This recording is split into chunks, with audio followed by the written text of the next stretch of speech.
আসসালামু আলাইকুম। আজকে আমি আপনাদের দেখাবো আমাদের গাছের পাকা বেল।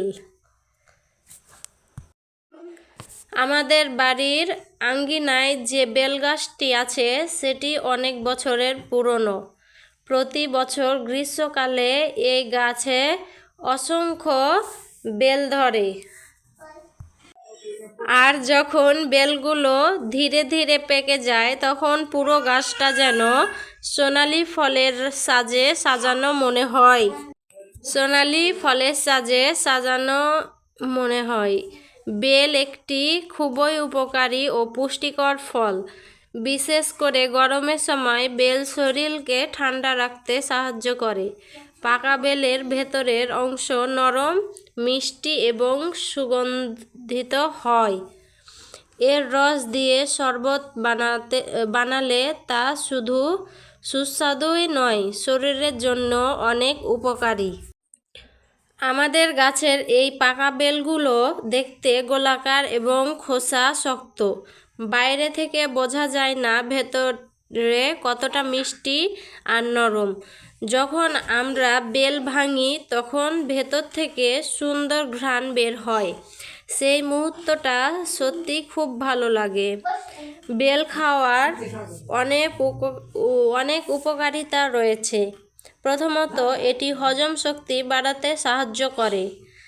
যাদের গ্যাস বা পেটের সমস্যা আছে তাদের জন্য বেল খুবই উপকারী।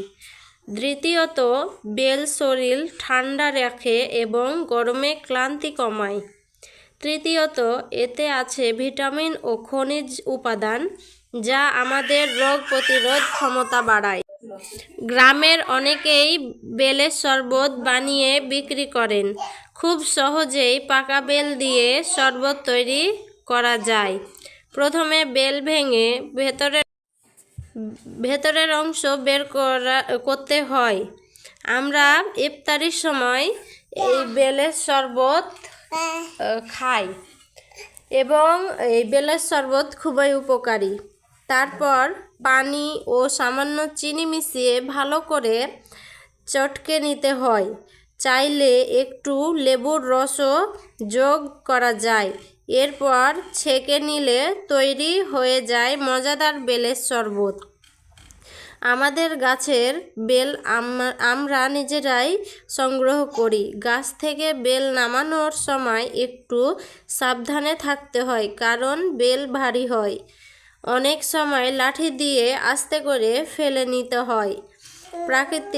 প্রাকৃতিক এই ফল আমাদের পরিবেশের জন্য খুব গুরুত্বপূর্ণ। বেল গাছ ছায়া দেয়, অক্সিজেন দেয় এবং প্রকৃতির এই ফল আমাদের পরিবেশের জন্য খুবই গুরুত্বপূর্ণ। তাই আমাদের উচিত বেশি বেশি ফলের গাছ লাগানো। সবশেষে বলবো, আমাদের বাড়ির গাছে পাকা বেল শুধু একটি ফল নয়, এটি আমাদের শৈশবের স্মৃতি, পরিবারের ভালোবাসা এবং প্রাকৃতিক জীবনে একটি সুন্দর অংশ।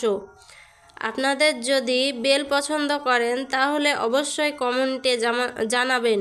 ভিডিওটি ভালো লাগলে লাইক, শেয়ার এবং সাবস্ক্রাইব করতে ভুলবেন না এবং আমাদের জন্য দোয়া করবেন, আমরা যেন সুন্দর সুন্দর ভিডিও আপনাদের মাঝে দিতে পারি। আসসালামু আলাইকুম।